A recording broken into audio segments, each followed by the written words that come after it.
Well, in unforeseen events that not even Nostradamus could have predicted, it turns out that the hiatus we took from when we first said, you know what, let's only record the first half of the Scream review, and we'll just pick up the second half of that Scream review tomorrow. It turns out tomorrow was actually a month removed from when we thought it was actually going to be. Because Scream 6 is so egregiously terrible that it essentially just fried our entire existence. We couldn't record any podcasts. We couldn't do anything at all. You notice how there's just suddenly, when we start talking about Scream 6, there's just a complete falling off a cliff as far as the upload content, the schedule. It was like every day, 5 days a week, and then all of a sudden Scream and then we do comes Scream along. 6, and it's like, do we even want to do this whole talking into a microphone thing ever again? No, never. I don't. Not only do I don't want to talk about Scream ever again, I never want to talk. I don't want to talk. Not when there's a big red recording button. Not in my personal private life. Not in any sort of even text to speech. Nothing. I don't want any communication between any human being ever again after watching Scream 6. Yeah, I feel exactly the same way. And then I thought, hey, we're in a good spot. We're gonna come in here. We only have only the last little bit to talk about. But then it turns out no, it's still another hour to get over because the movie apparently, surprise, surprise, is just 4 long scenes. It's almost like a play, except we're not good. Yeah, I thought we forgot everything, and yeah, it's just 4 of the longest, most unnecessary. And you know what's great about the rest? For the first half of the movie is just, we should have a scene that goes like this, and then we should have a scene where the characters do this. Well, how are we going to get this scene from? It doesn't matter. We're just going to have scenes. Have scenes go from one to the next. Scene. It's the fastest way to do storytelling. Yeah, and then the last half is just 4 fucking long scenes that just, I hate it. I can tell by how much you said, the visceral way in which you said, I hate it, all weird like. No, I don't know. The last part we left off at is where it's, the core 4 in their apartment. Even though technically this is before they've actually established themselves as the core 4. But they're talking, they're all walking around. We're supposed to pretend that these characters are actually bonding with each other. Some, complete fake human interactions to make us think it's an actual movie. They almost got with that rhyming thing, right? They almost did. The whole Core 4 thing was cool until they actually had Mindy go on. It's like, oh, all right, fine, I'll join the lame Core 4. It's like, you know what? You shouldn't even be a part of it. You fucking suck. All right, and one of you twos needs to go. Yeah, this is one too many twins here. I don't all like right, when there's one what's twin. the point of having twins? You're not going to kill one of them off like fucking Harry Potter. Like, look, isn't that important? How is he going to survive when there's only one? They're literally, everyone knows that twins are one half of a full person, all right? That's why they're separated in utero. They're not their own individual people. I'm tired of people pretending that it is that way. And then they're not even their own people in their own right. They're just carbon copies of Randy. That's true. They're just discount double check Randys. I don't know. I'm really glad though that in that scene where they're all bonding, talking, Sam, surprise, makes it all about her immediately, and she just decides to blurt out arbitrarily on the first down moment of the movie where they're just all having an actual and it's a little crazy that they're at least we got each other. She's like, I'm fucking that neighbor guy, and then they're like, wait, what are you doing? And so, yeah, I'm having sex with him. So now it's, once again, all about Sam because we had almost the whole scene where it wasn't for a second about Sam. And it makes it cool, too, because I remember how Sam was beating up that guy for no reason when he was trying to... I don't even remember what Jenny Ortega's name is. We're just going to call her Jenny. Her name is Tara. Oh, yeah. When that guy would... So Sam's just been a hypocrite. Yeah, so Sam's a whole hypocritical bitch. Yeah. She can fuck whoever she wants, but Tara can't fuck nobody on her watch. And then it's great, too, because they have her... They have him say, wait, who? And then as I'm thinking, yeah, who? It actually cuts to the guy. So they're like, oh, that guy. Yeah, because it shows the other side exactly. Waving. He's outside window saying, hey, guys. He's like the neighbor and fucking don't trust the bee. He's just standing exactly. So he's not funny at all like Eli. I do like that guy. He's not that great in this. And then Sam, the most self-absorbed character, can't even answer her phone and make it more about her. How convenient. Now that Sam is suddenly a normal person. You know what? Even though it's always about Sam... And they're actively talking about that guy. She's like, you know what? No. Yeah, what the Let me keep my phone in my pocket and not answer it, just so we can have some dramatic tensions. Even my character, without question, Tara could be having her asthmatic attack on the floor, and Sam would say, can you, calm down so I can get this call, please? We're going to believe in this instance she's suddenly grown and doesn't answer the phone. And because of that, people die. Once again, proving she's the worst character. And then also, it begs the question, what in the abominable fuck is the sex-positive slut even doing in her room anyway? She's not fucking anyone, so why is she in the room by herself? Everyone's bonding outside. But for some reason, she's not masturbating. She's just in there alone. She's not the core 4, man. Because you know why? They're like, well, how do we have this scene make sense where someone's secluded? And then the guy who wrote Amazing Spider-Man's like, what if she just isn't in the room? And is that good enough reason? Will they believe that? And he's like, I guess. I believe it. I think it's a pretty good reason. What if she's just not in the room? Was she asleep? No. Did she have a guy over? No. I don't know what she's doing. She's just in there. She's watching TV. TV's on, but it's on mute, so not really. Is she reading a book? She can't read. She's a whore. She doesn't know how to read. She doesn't read books. We made it very clear in the one scene we got to show this character, the only thing we want her to be known for is that she's sex positive Sally. That's it. And then everyone else is in the kitchen or the kitchen adjacent area because for some reason Mindy has to be contrarian as well and sit away from everyone else with her girlfriend. Yeah, she's like the whole annoying shit is turned to 11 with her in this one. I kind of liked her in the last one. She's super fucking annoying. She's horrendous in this one. I agree. And also, not to mention, there's a murder outside. So why is this girl alone in her room? Wouldn't you think it's time to not get some catch up on some Z's and more time to hunker down together? Safety in numbers, not sneak off one by one. I don't know. I think that's if we've learned anything from the screen world, is everyone has to prove how fucking tough they are at all times. That's true. Whenever the killer calls you, you're massively just the toughest guy in the world, and it's like, fuck you. It's crazy. And they all get a text, and the hilarity of it is they all answer slowly. Apparently, they haven't caught on to the fact of what's going on, that it's probably not a coincidence. They're just like, oh yeah, I guess we're all getting texts right now. What group chat are we in? Yeah, I guess we're all in the same message, and they stare at the photo for way too long, and they look at each other. So just to clarify, they all get a text. They're like, oh, let's see what this is about. They pull out their phone. They see a text of their roommate. They all stare at it. They stare at it for a little too long. They look at each other like, you guys see what I'm seeing? And then while all that, all that eye communication's going on between these core four, what happens? Surprise, surprise, there's a giant fucking thud. And just like that, our core four is a second behind the killer once again. That's our dynamic lead. Our dynamic bunch, when they see it, they're like, hey, that's our roommate. And she's alone. And who sent this photo? We should do something about... And she's already dead. Yeah, it's a good thing that they're really stupid in this one, because otherwise the killer would have no idea what they'd never be able to do anything in this movie. And the real cool part, though, was the scene before this scene was where Mindy gave her, like, awesome, iconic speech about how, anyone in the core four can actually die. So, like, imagine if just Ghostface walks in and just slits her fucking throat. How cool of a scene that would be, Instead of grazing her shoulder and then just killing her cannon fodder girlfriend. Yeah, in the longest, most excruciating long climb she's actually not dead yet. At that point in the movie, all you saw was her get just viciously stabbed and thrown across the room, and you thought she was dead, and then she survived to die a minute later. So my point is, at this moment, if you recall, Ghostface comes in there after we heard the speech about how the core four is very, very, very possible to die in this movie. Stakes are heightened, right? So what happens in the first scene after hearing that truth bomb dropped on us? What happens? She gets a little paper Ghostface stabs her in the shoulder with a little graze, and it's like, really? That sounds like some plot armor to me. And then her girlfriend gets killed, but they instead decide, well, no, we have to have someone else die during this scene, and there's not enough time for that, so I guess she's still alive for a little bit longer to add the dramatic stakes. Almost like all these ancillary characters were only added to artificially stat pad the kill count. Yeah, you noticed that too, huh?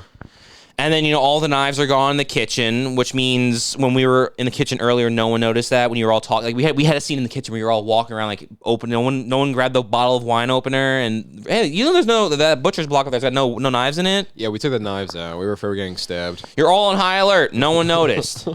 It's interesting how our main characters, when push comes to shove, they get very relaxed. Yeah, all the time. So then Mindy, core four, one of our leads, she gets sliced in the shoulder. She's in an immense pain. She's immobilized and she can't save her screaming girlfriend. I'm thinking maybe that's what I'm thinking. Maybe she just has trust issues like her moronic brother who also chose, no, that hot piece of vase ain't for me. She's probably crazy and decides just to go batshit bananas and not protect her. Tara and Chad run away, somehow separate from everyone else. I'm not sure when they did it. I don't know when they got away from them, but apparently they're now downstairs in the bottom of the apartment building. It took them getting halfway down there to realize, oh, wait, Tara's like, I have a sister. And she turns around, runs back up the stairs. And he goes, wait, so do I. And again, it's on it. And he's like, she's a twin. I should have noticed that first. That's how my shoulder hurts so bad. I was like, I didn't get cut. Great color commentary, Robbie. Thanks. But really, what, when, why, how, where, who, and why did this all happen? When did she leave? She's not downstairs. Now, am I getting confused with the scenes? Is downstairs the movie theater-esque lobby? No. Oh, that's okay. So that's the other fucking. Yeah. Okay, forget. Surprise! Yeah, you're not picking it up. You fit great into this core 4. They could make it into a core 5 kind of thing. I guess that's why I really related when they said that. I really feel like I belonged. Finally. And then they run upstairs to someone's dead in the bathtub. I don't know who was dead in the bathtub, but someone was dead in the bathtub. Yet again, it's artificially stat padding. Sally. No, because she got thrown out of the room to begin with. That was the whole jump scare, and they heard a dead body went flying across. Her boyfriend in the bathtub. Oh. I know for a fact that's what happened. That's what it was, yeah. That was her boyfriend. That counts as a kill. Hey, guys, look, someone else is dead. We never even saw that guy beforehand. No, but it's another dead body, so that's cool, right? Because it's sick. It took so long to figure out who it was. We never saw him. Also, as far as the apartment itself, I'm not sure what Scooby-Doo house they're living in. But how is the killer in their living room, and now he's just coming from another bedroom from that? And why does this apartment have a Jack and Jill bathroom? And where's that bedroom even leading from? Where could that hallway possibly go in that tiny apartment to lead to that area where the Jack and Jill bathroom would be going further inwards? Yeah, I don't know. It feels like that the Sally's bedroom's just in the center of the apartment where everything else is I know, around. surrounds it. Like that's not, maybe it's an illegally built apartment. That's true. They're not sense. actually they're not zoned for that extra space. They did that personally. Unless of course there's two killers. But then again, why would the other killer not just run into the bedroom and begin with when there's an open door there and give them the chance to realize there's a door there and then close it? And you'd think people who live in that apartment would realize, wait, there's another door in this bedroom. We should close both bedroom doors. But nope, they also take, as long as the audience does, who's never been there before to realize it. They took that whole approach from Scream 3. They just finished watching Scream 3, actually, or Stab 3, I guess. Hey, look, let's you leave said our those doors glass open. walls are shaking. What if we shoot the one that's not shaking first? Oh, that's a great idea. And then Mindy somehow manages, I'm not sure how she could even, make the walk across the bedroom to close that door when Sam says, close the fucking door! Because her shoulder was sliced. I know, and you saw she starts limping, like whenever people get stabbed in the shoulder and they limp. Yep, the legs are always the first thing to go. The legs go first from the little, little mark on your shoulder. Like, I guess all that blood loss from the artery located in your shoulder really weakened her. But thank God she gets there just in the absolute nick of time to latch the bathroom door that for some reason has that kind of latch on it just inside. I'm not sure why I'm not sure what bedroom locks the bathroom from the other side. It's usually the person who's in the bathroom who has the right to lock the door. That's the way most. That's the way most bathrooms work. Bathrooms. That's how I like it. I prefer when I'm in control of the door opening and closing. Yeah. I don't recall going to any restaurants for one of those private bathrooms where it's a one-person thing, and the person's like, "Oh shit, my bad. I locked it from the outside, and I can't get out." That never. I don't usually knock to leave. It's knock to go in. Every time I go to the bathroom, the guy goes, "Thank God you opened this to me. I couldn't get out. I locked myself." And thank God that that weird lock on the door. Thank God it holds from Ghostface mercilessly kicking it in numerous times. Because not only is it a randomly placed one, it's a sturdy placed lock, which those are hard to come by. If I was in, I can say 9 times out of 10, any building I'm in, I'm just going to get straight up killed in that scenario because I'm not going to have one of those awesome trusty locks there. Yeah, you're not going to have a place in the right spot. And then not to mention how Sam is just on brand being an outrageous bitch once again, and her boyfriend, that one piece of beautiful chiseled masculine man ass is just having to scream and like, I tried calling you, and she has to crawl across the thing. And then not only is it to not only is he just some sort of a dick to Rod, he's a resourceful one too. He just happens to have an extendable ladder that can reach across apartment to apartment. Yep. Then we get into some fun scenarios these last couple nights sharing a bed together. I guess she was too fucking lazy to walk her ass over. So she said, "Hey, can you buy a ladder for me to climb across?" He's like, "Oh, I just so happen to have one." And then she says to him when he's trying to save her life, "Really? You want me to climb this?" Are you fucking stupid? No, I want you to fucking die.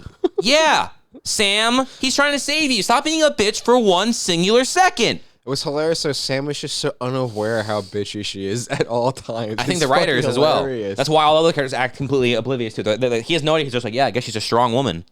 But really, maybe that should have been the first red flag, how she's trapped in a house by the killer, and obviously it's now on purpose, so maybe she should think in this instance for the first time, she's like, wait a minute, am I being led to this? Am I being led to go crawl into this guy's apartment? He just happens to have a ladder for me. But of course, that they're not as smart as I am. She didn't think that at all. She was just annoyed by the inconvenience of climbing over the ladder. She wasn't thinking, wait a minute. Wouldn't you be too? I can't trust anyone, and you happen to have a ladder? No. She's thinking, really? You couldn't have had like a ramp or a staircase or like a thing for me to like monkey bars? I have to go on a ladder. And I wonder if that ladder will hold for all of our characters. Because, they said that all characters are going to die here. And Minnie's got to crawl across. And I still don't know where Sam, and I still don't know where Tara or Chad are. I think they're next door, already hanging out with the guy. Yeah, they're not like, can you let me in, dude? Do I know you people? So we didn't think that far ahead. But does she want to die? Does who want to die? Sam. I'm still thinking about the fact that she's so flabbergasted that he offers her a helping hand. Like, a ladder? Oh, my God. Well, as you point out, it's way too much of a coincidence. It's just getting led right into his house. She can't trust anybody. He told her that himself. And it's true. Actually, that happened later.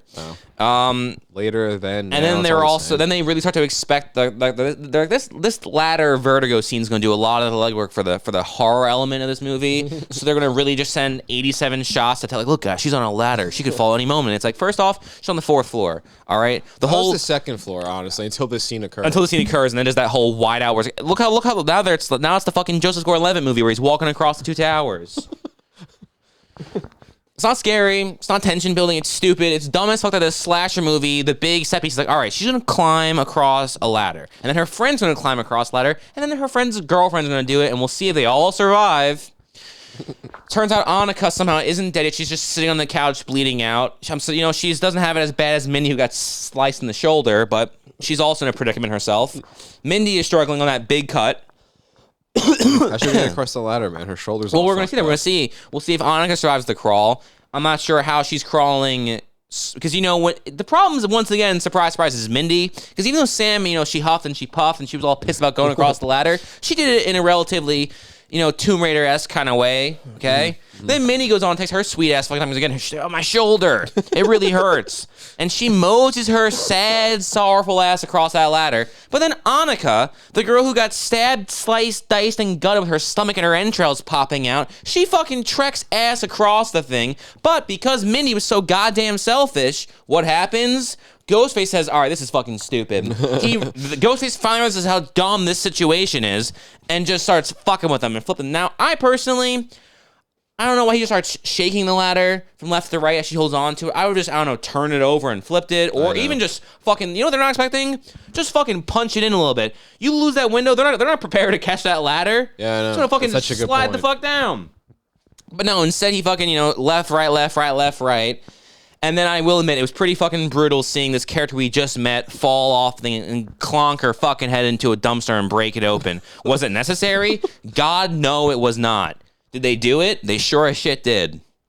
And it's great, too, that Mindy literally just Well, that's my first thought. Too bad it wasn't Mindy. I know. Well, she literally just said anyone in the core 4 can die, but no. Well, she lied. Yeah, I guess she lied when she said anyone can die, because so far it's been Samara Weaving, Flash Thompson, his roommate who we never met, a dead guy in a tub, a sex-positive roommate, some random girl named Monica who is tougher than Mindy, and a therapist. And if you didn't realize those characters who were half of them not named, none of them were the main characters. Not one of them. None of them were. Implying the whole speech earlier was a goddamn lie. And honestly, they what are they? Cannon fodder. They were like the Walking Dead approach. They literally introduced those characters only to get stabbed in this movie, just so people could get stabbed. No monologues of they gotta survive and everything else. That's what the movie was missing. Imagine that if each character said, we gotta do the worst things to survive. we gotta do survive. Yeah, just stay alive. I agree. It would have been cool. Chad gets his monologue in a minute, because then we cut to the now suddenly daytime. And Chad sees Ethan, the kid who I forgot existed, and he throws him against the car, screaming at him. He's like, why weren't you in the previous scene with us? You weren't in the previous scene. Clearly you're guilty because you weren't in the previous scene. You guys didn't include me.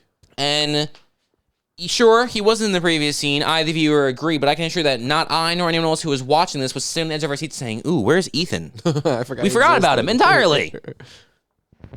Entirely. No one even... I thought he was the guy in the tub. I assume, I guess he died. Yeah, he's dead, I guess. But no, apparently he's not. He's still very much alive. And thankfully, he has a whole foolproof alibi about how he was off at some seminar. And he has thousands of people who can vouch for him. I mean, he is a dork, so... I like Chad, though. He gets a little... in this movie, it's all about me liking Chad. He gets a little worked up.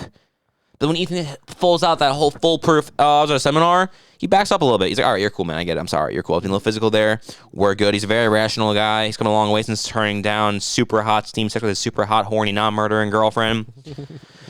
Mindy, on the other hand, step the fuck back. Top of my list. She immediately calls Ethan. She's like, hey, don't trust him.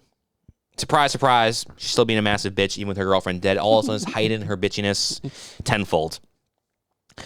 Then Dermot Mulroney, who sucks so absolutely hard, gets to... Huh? It's Everett. Yeah, Everett. Everett gets to say, you fuck with my family, you die!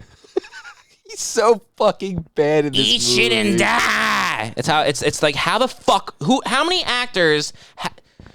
studios have like a short list, and they're like, hey, we want one of these people, and then you work where you're getting cast in a movie 9 times out of 10 it's because someone else...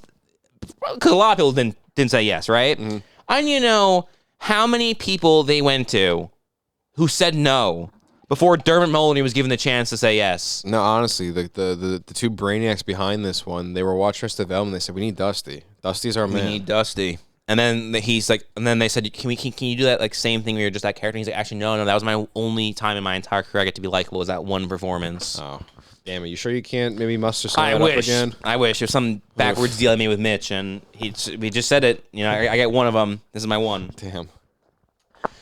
And look, hey, look, Gail's back. Isn't that cool? Oh yeah, Gail's back. Hey, look, now Jenna Ortega. Now we know she's not sorry about punching Gail. Isn't that cool? Hey, look, Kirby's back. How cool is that? That's really cool. Hey, look, Kirby's the FBI. And Gail's just as shocked as we are. That's awesome. Wait, didn't that happen already? No, all at That once. happens after the core Rapid 4? fire. Yeah. Oh my god. After we established the core 4, we've now gone back to the Fantastic Four from the previous one. So then, I don't know if we said this then or not, but Kirby being in this special team's fucking Ghostface operative FBI, the one series of murders that occurred in Woodsboro and Sydney's College has its own special task force. Based in Atlanta, as far away from Woodsboro as you could possibly be. And mind you, this girl's been spending her whole career studying this shit. This happened one other time besides this movie. The one that happened before in your case. What the fuck are you talking about? It makes no sense. The whole thing makes no sense. I was shocked when Hayden... I'm more shocked that Hayden Panettiere is somehow like in her 30s. Because she must be, since she's saying how she was in high school only a couple years before Sam. Mm-hmm.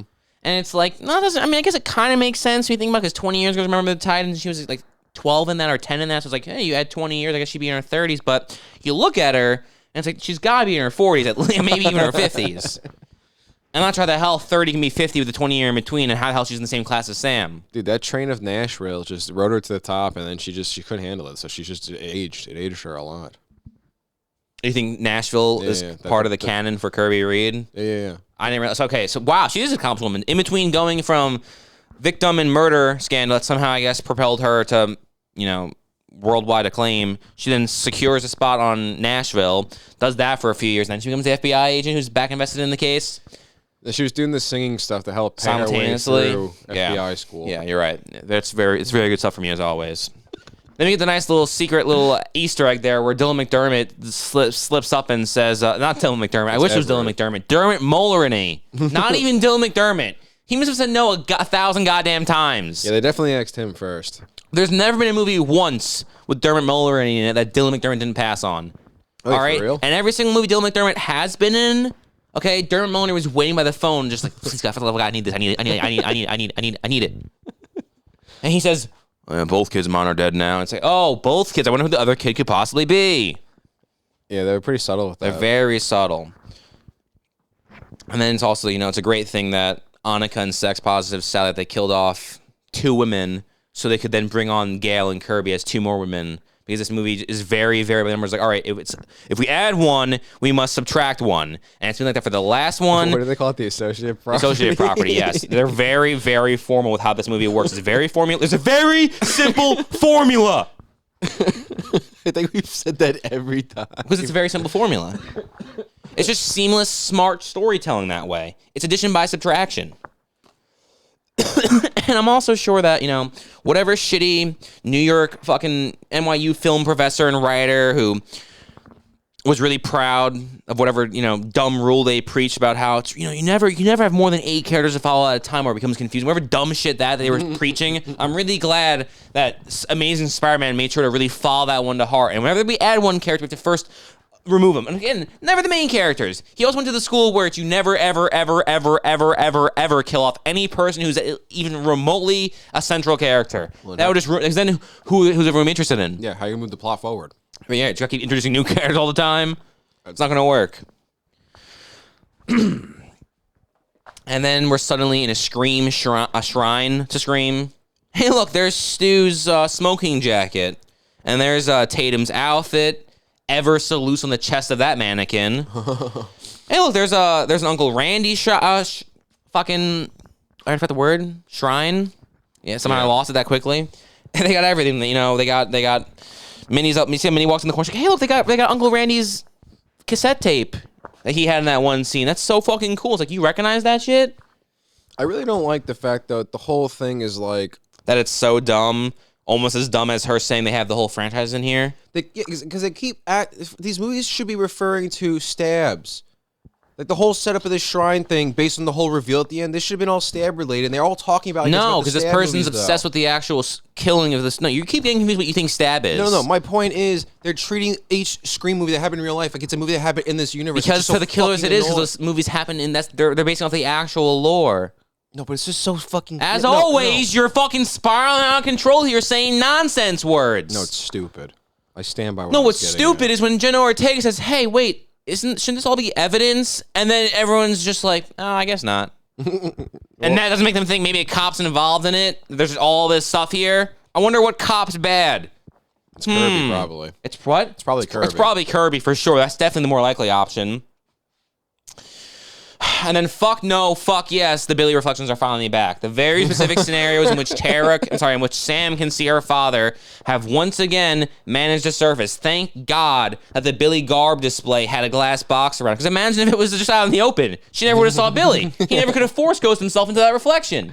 We made it very clear. He has very limited possibilities on how he can communicate.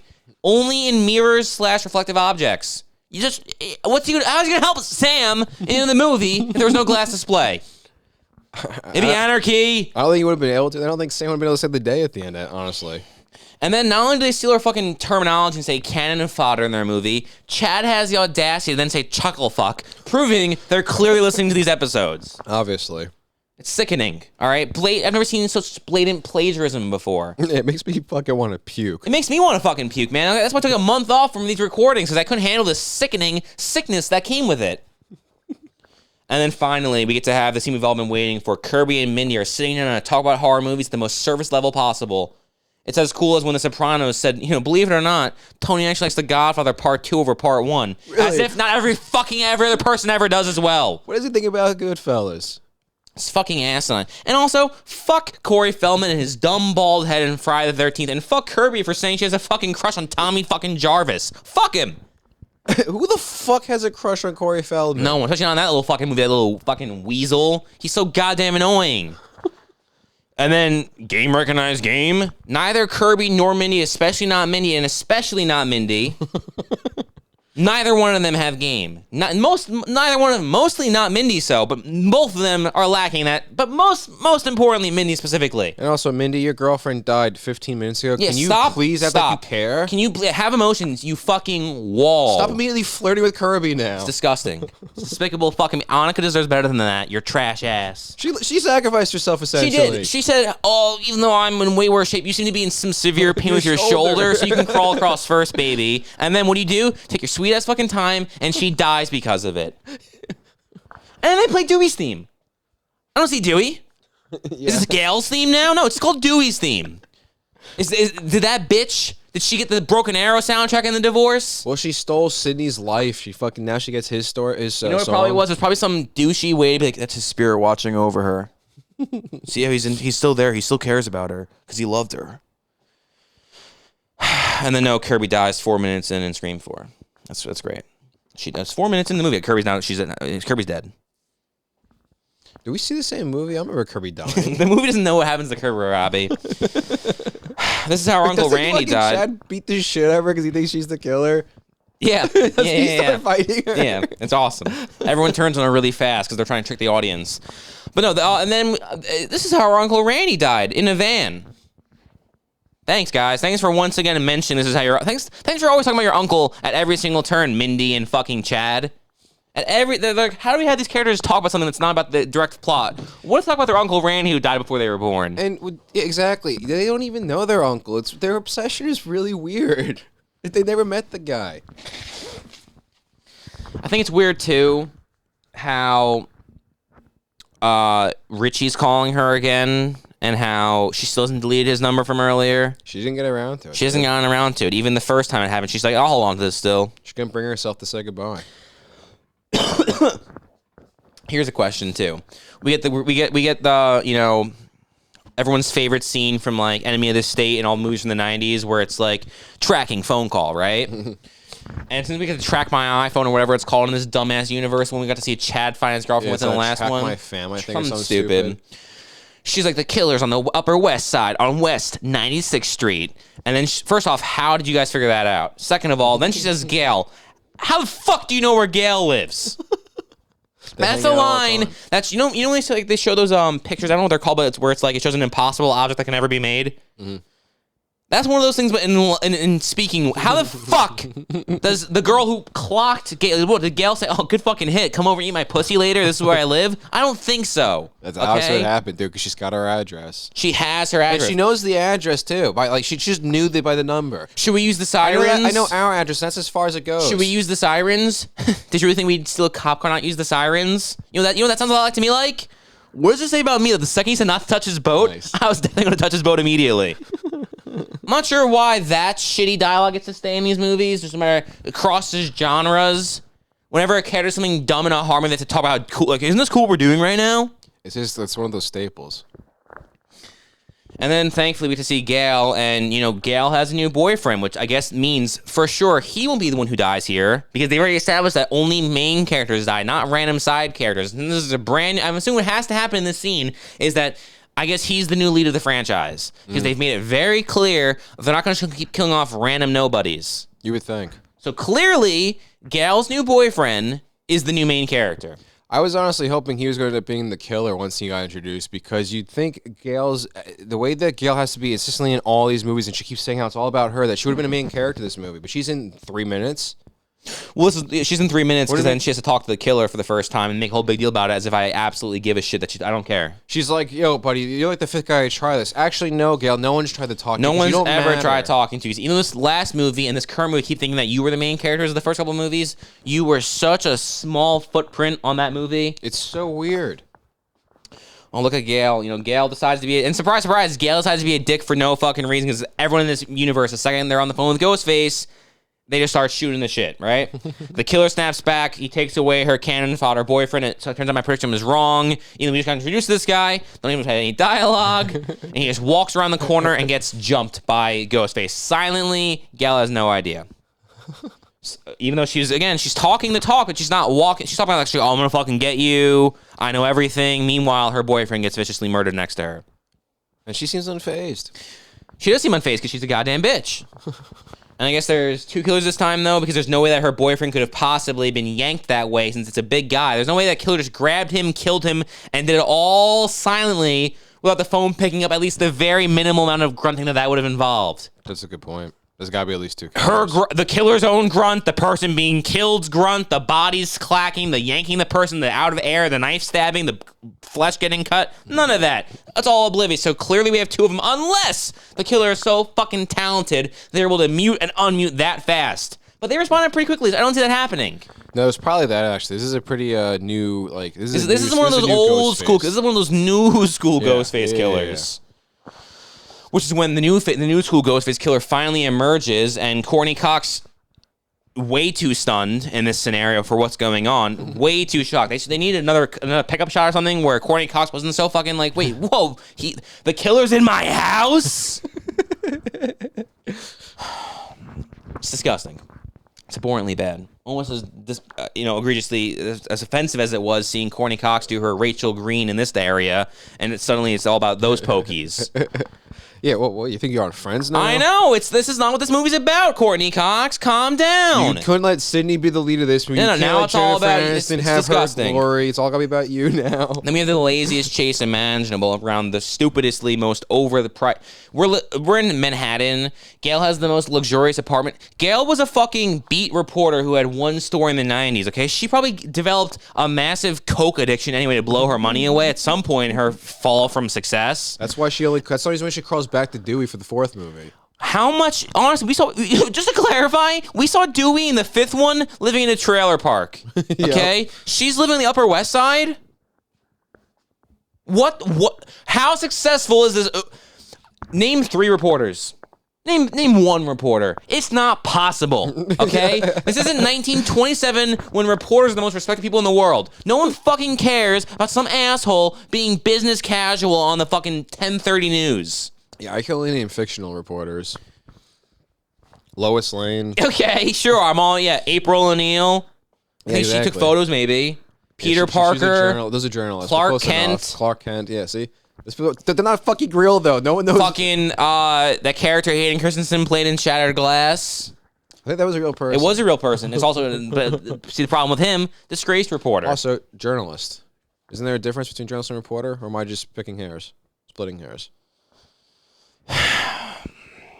Okay, fuck, sorry. So the movie doesn't even realize that's going against the grain here, similar to you just 5 seconds ago, and how obviously, of course, Gale. They're going. This movie's entirely going. This movie falls victim to its own self numerous times. All right.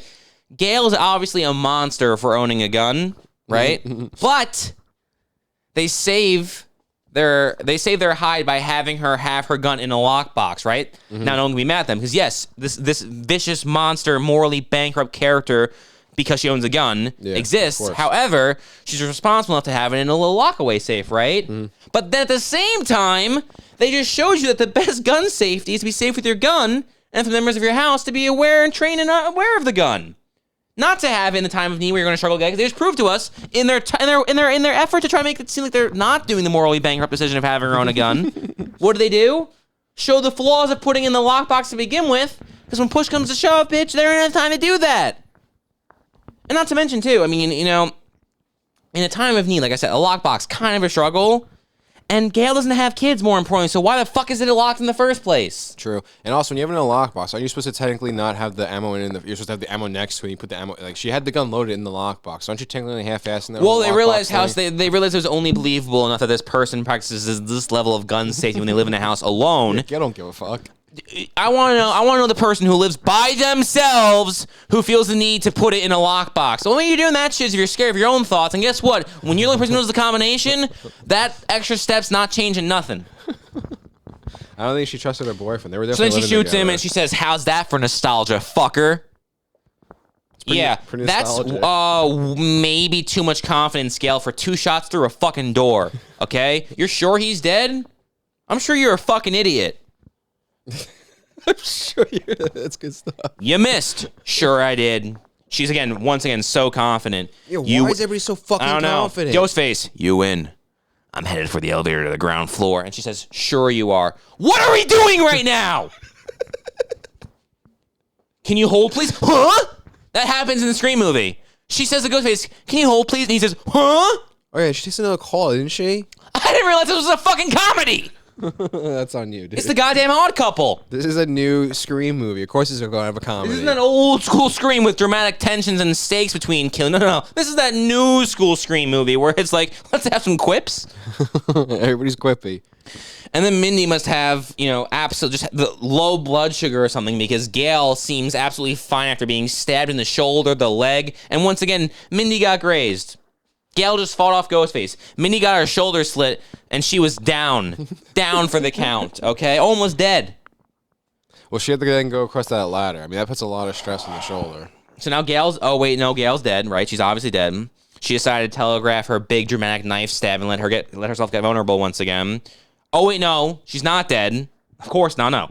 She's not dead. The killer just decided to be dramatic and equally telegraph their stab back, and their stab missed. So then Gale caught the knife, because thank God for all that CrossFit and goat yoga shit she's been up to. Oh, wait, no. She said, "Fuck you," so I guess she's accepting her death. She just had one last final move. But then, no, wait, Sam's here, so I guess, she's not dead, and she shot Ghostface, so then I guess we won, and she's a... Hey, we won. Sam's actually the world's worst shot, and she misses wide left on all 3 shots. Well, they saved Gale, at least, because... Oh, no, Gale is dead?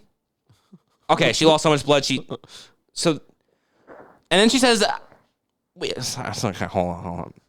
So Gale got stabbed, beaten, smacked around, bleeding out, but she thinks...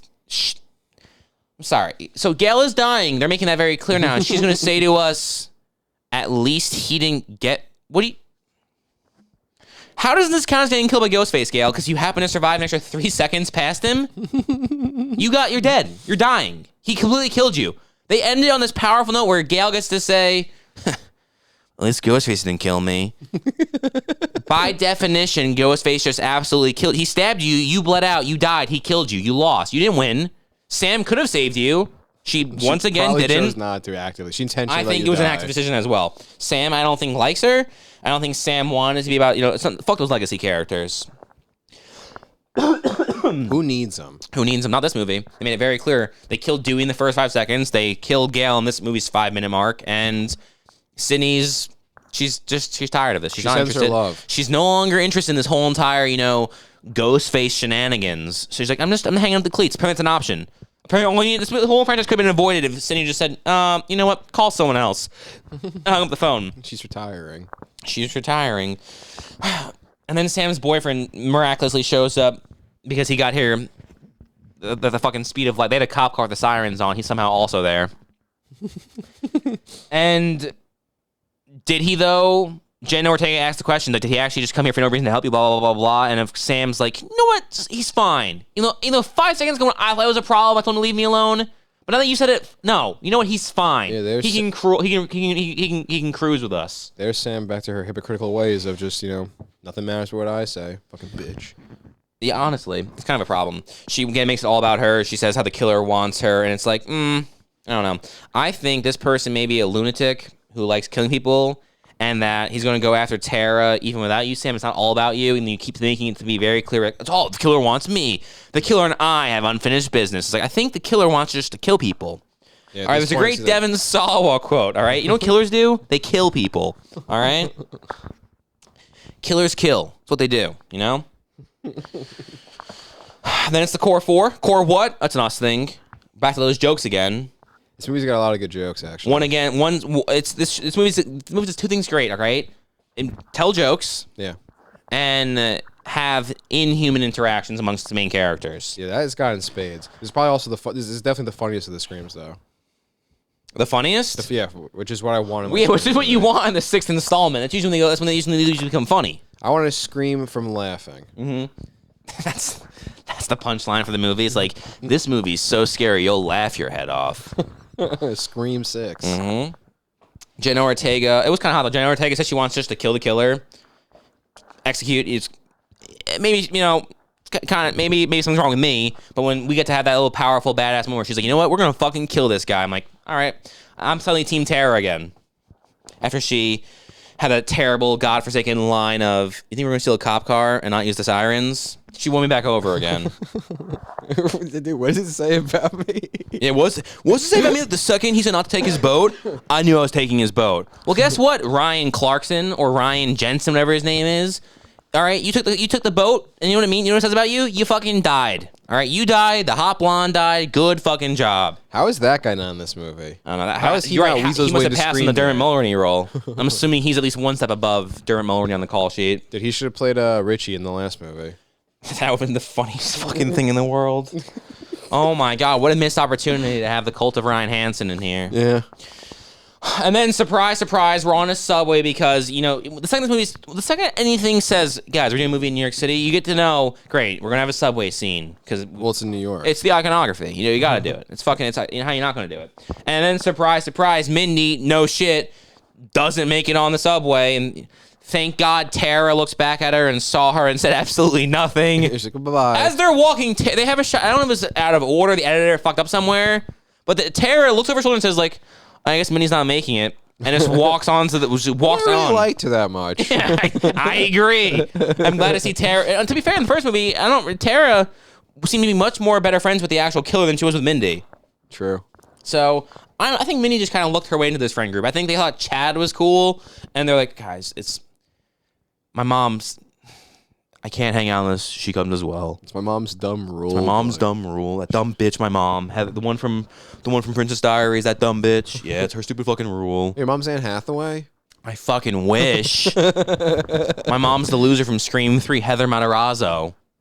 Ew. Oh. I don't want to hang out at your house. That's disgusting. I think it was an editing mistake or Tara suddenly the killer, but that seems unlikely, so I'm going to say it was an editing mistake. No, how sick would it be if Tara was the killer after all this time? I don't know. It could be because then, Ethan's also there, and Ethan could be a little worked up still from her saying, get your Ghostface ass away from me, Ghostface. That was one of those moments. That was one of the few moments in the movie where it was both the comedic chops on display and the lack of humanity. That's also one of my favorite lines in the movie. Yeah. Honestly, I soured on Minnie too much. She's got those funny little lines. She's always saying like, back up, fucker. That's always the best kind of stuff ever. Yeah, she's good at those lines. And then I still don't get it. Fucking, I guess it was kind of cool seeing Ghostface's face next to Michael Myers and Pinhead, and it's fine that the Pinhead movie mask wasn't movie quality. But then it's like you look past Michael Myers and Pinhead, and you realize so now it's just a generic wolf, zombie, goblin, and ghoul. Where's like, there's no other iconic horror. You had two. No, you had Michael Myers and Pinhead. And then the real life Ghostface. And then the real life. It's true. The real life Ghostface. There's no Freddy Krueger. There's no Chucky. No Chucky. Leprechaun. No Leprechaun. No like fucking. There's another one in there. There's definitely Leatherface. We didn't say Leatherface. No, exactly. See what this is? No Carrie. I'm not stopping doing your job for you, James Vanderbilt. They could have easily gotten one of those masks that Hannibal Something. has. Any one of them. And so they're like, oh, well, we have a wolf I don't face. remember. Was there even a Jason? No. What the fuck? There was Michael Myers and Pinhead. That was this movie's budget. Who the fuck remembers Pinhead? I know. James Vanderbilt is a sexual fucking deviant when it comes down to that. Dirty, dirty little BDSM freak. Here's a question. Final Destination 3, Scream 6. Who handled the claustrophobia of the subway cart better? I don't even remember there being claustrophobia in the subway cart scene. I barely remember this. So the answer is Final Destination 3? Oh, yeah, absolutely. I thought you meant what character. Yeah, absolutely. The whole time I thought they were just trying to rip off that fucking Final scene. Destination 3, I know. I thought someone was gonna have a fucking vision at some point. Which why not? We're seeing ghosts now all of a sudden. We are seeing ghosts now all of a sudden. Then Ethan's on the subway car with Mindy, and it became very apparent how much they wanted to cast Evan Peters in this movie, but how he was just his quote was too big, so they had to just get whoever the hell this guy was. They were who like, fucking hey, sucked. Roberts was in 2 ago. Let's get that other guy she's with. And then it's a 10-minute fight. We've been looking at ghost faces for 10 fucking minutes, and we're still in the goddamn train sequence. And then Minnie dies. Does she though? Well, yeah, obviously she gets stabbed in the stomach, and thank God those girls next to her were on fucking heroin and just sleeping, just passed out of their goddamn lullaby. Next to her, she got brutally murdered. Dude. Have you ever been on the subway at night? I'm sure everyone's a heroin head on the subway. But no, goddamn it, she's still alive. Because fuck this franchise. Even the goddamn bitch who paraded around saying any fucking main character can die at any fucking moment, the character who fucking said it, she can't even die. The only one who died was Gail. And we made it very clear she's an old school Scream, not new school Scream. You killed off Dewey. You already did that in the last one. You played that card of killing off the legacy character. At this point, we're all expecting it. Mm-hmm. So once again, no main characters have died. Dude, even Luke Skywalker died to save Star Wars. Even Luke Skywalker died to save Star Wars? What are you fucking talking about, goddamn loser? Mindy says in the movie, and Gail's one of the legacy characters. Dude, that was... You're right. That was good. I forgot they said that. Fuck you. That was the one good joke I made like this entire episode. You couldn't even I'm really proud of you for that one. You got one in there. Thank you. That was one for the Robbie fans. Thanks, man. And then what happens next? Fucking based off of the music cue randomly after Sam takes off her jacket and is in that tank top. And then we see Kirby. I'm guessing that Kirby's supposed to be Great bad. costume design. Also great. Yeah. Holy fuck, I'm a cop. Yeah, holy fuck, I'm a cop. Jesus Christ, man. Tomb Raider never looked so good. And then another shitty Billy Loomis reflection shot, my favorite, because once again, thank God for the glass. Thank God for the glass, casing of the ghost face. But thank God whoever runs this little creepy fucking dungeon is so adamant on cleaning and making sure it shines and there's no dust on it. Because think about how much harder this could have been if there was like a thin layer of dust over that, a veil of dust, if you will. Sam would have been seeing these weird, blurry fucking visions, unconfused. I can't tell what you're saying to me. It's all staticky. She wouldn't even know who it was. Yeah, is this someone else I'm seeing? And where the fuck was he on the subway? He couldn't have reflected in the windows in that He has scene? stage fright. He could have been like, hey, your friend Mindy's getting stabbed over there? No. He actually had no idea. Or do you think it's actually supposed to be like him, or is it supposed to be her being insane? It's most definitely her being insane. Okay. But I don't understand why in the last one he's like, Sam, you can be a good person. And in this one he's like, go fucking kill everybody, Sam. Because it was easier that way? It's just so inconsistent. They made sure they were trying to make Billy the hero the last movie. Billy Don't Be a Hero. Isn't that a fucking song? Billy Don't Be a Hero. I don't know the words of that one, I don't think. Whatever, go with your point. Dermot Mulroney calls, Sam, get out of there. The Atlanta field office finally got back to me. A moment late for plot's sake. But they got back to me right after that music cue where we showed Kirby earlier, make everyone think she's bad. Turns out she is. Yeah, I forgot how meta the dialogue was in this one. I know, it was so cool how he was even acknowledging the music cues and everything. It's fucking nuts. field office in Atlanta says she's batshit crazy on a downward spiral since the last year murder. Yeah. Is that what the field office told you? Was that in their official report there, jerk off? Jesus fucking Christ. They said, Sam, after the murder last year, she's apparently in a bad place mentally. I guess Kirby's the killer. You've sold me on it, Dermot. What I needed was him saying it, too, because you can trust And that Sam, guy. who apparently was suspicious of the cop earlier, she's like, well, I've known him for 5 seconds. I apparently used to have a ball in sociology class with Kirby every week. Sat behind her in French. We're both on bus letter K. But I want to trust Dermot Mulroney instead.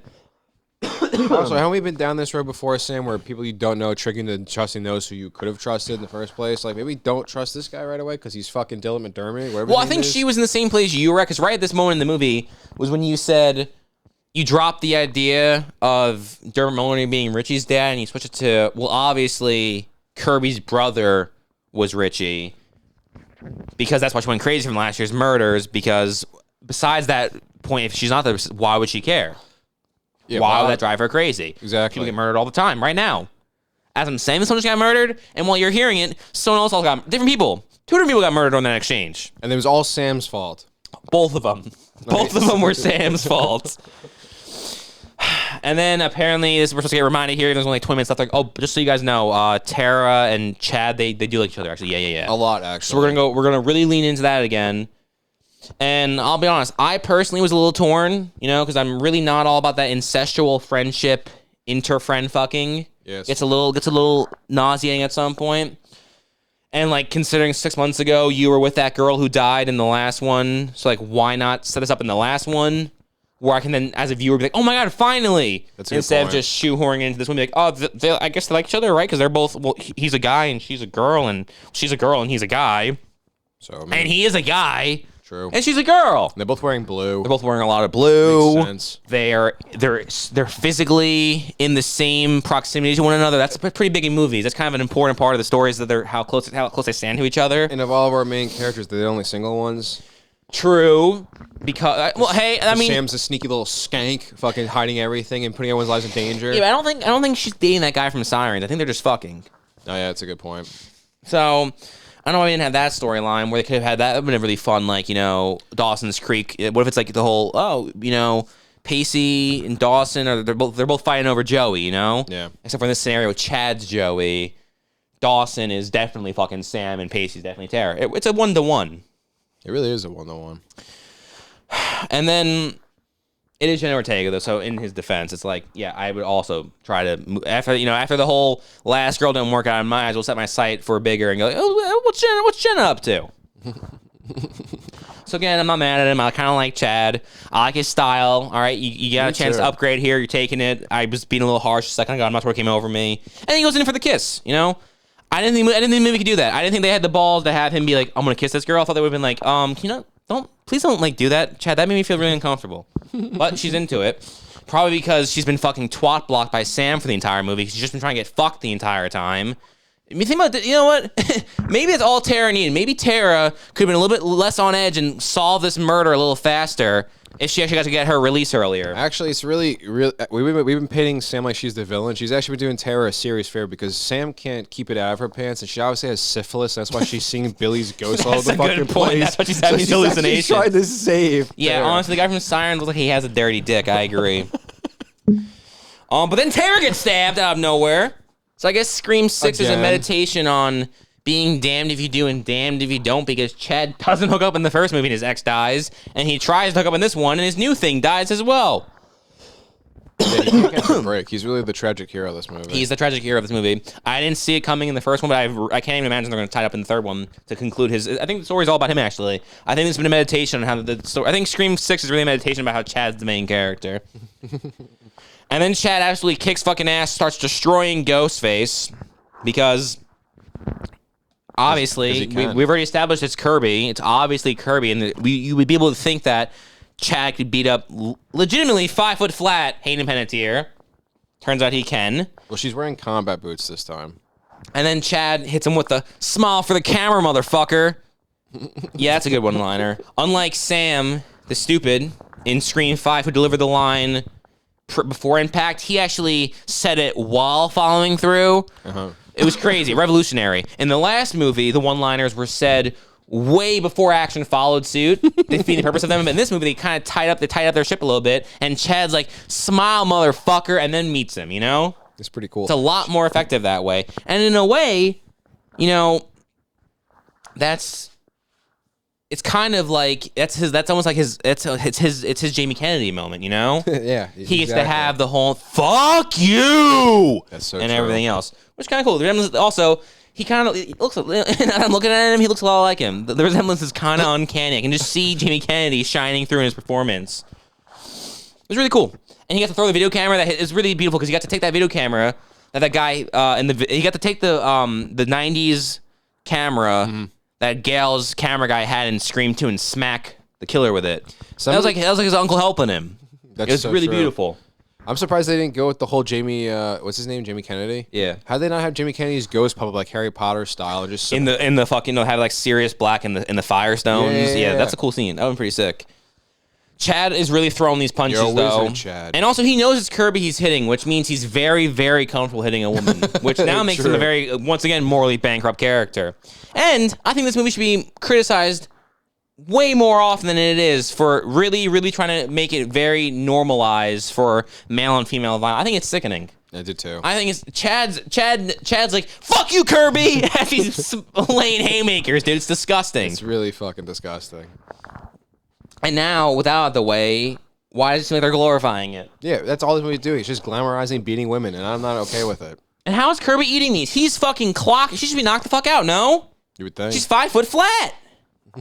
He's not that strong. But then, once again, the same thing that happened in the previous scene, even though Chad has been firing on all cylinders like goddamn Bruce Lee, okay, what does he do? He randomly decides to telegraph his moves, and instead of killing it, and he dies because of it. He gets stabbed, and clearly he's dead. There's no way after all those stabs he's not. It's Because crazy. I guess finally, main characters can die, at least the male ones, because I'm assuming Mindy's still alive at this point. Even though, really, I mean, Scream 2 is Gale, Randy, Sydney, and Dewey, so this movie should probably have killed one yes, and now it's 3 girls going forward, which isn't the recipe for success. When it's supposed to be 2 girls, 1 guy, they've already killed Dewey. So, when Chad's dead, it's kind of stupid. Now what's left going to be? Just these 3 girls? I don't know who the third girl is. I already forgot who she is. Oh, it's Mindy. Exactly. I See how forgettable she is? I'm like, it's Sam Terror. Who the fuck's this third girl? And then, not only is he getting stabbed, he eats way too many of those knives and he just stares off like, "Guys, run." As he gets stabbed 87 times because this movie decided, well, stabbing more makes it cooler, right? Isn't this when Ghostface and the Dose comes out and stuff stabbing him? Yeah, now he's fighting 2 Ghostface, and it's like Lizzie fucking Borden's in the room. Is there 2 Kirbys? Must be. Who the fuck could be the second killer? I don't even understand who else could be then. I don't know. I guess we gotta keep watching and figure out what happens. And then he, after getting the Lizzie Borden treatment, right? He nonchalantly says, "Go, no, really, run. You should get out of here, Tara. It's okay, please, scurry off." Oh, you already left? Okay, cool. Meanwhile, as he nonchalantly says, "Tara, you should probably get out of here. It's dangerous. This is really not a good situation. You should protect yourself." In that tone and cadence, she's going batshit bananas, screaming like, "No!" as she's getting yanked away by her sister Sam. And by yanked away, I mean as they stand there, and Sam just holds her and doesn't at all try to pull her back. And they just sit there, and her flight, it's not, Sam out our lead, her fight kicks in, and she just freezes there. Doesn't want to make it about her for once. Let's Tara have her moment. And then it also completely makes it where Chad dies in vain and his sacrifice means nothing because they gained no ground because they stood there and watched him die. At the very least, while he was being viciously stabbed to death, he could have created some separation. Maybe, started going left, going right, gone in somewhere. No, but they watched it. They liked it. And honestly, why does he even tell them to go? He almost had both Ghostfaces dead fighting them alone. There's 3 of you. Girls, help him out. It's fucking ridiculous. He's kicking ass. Help him.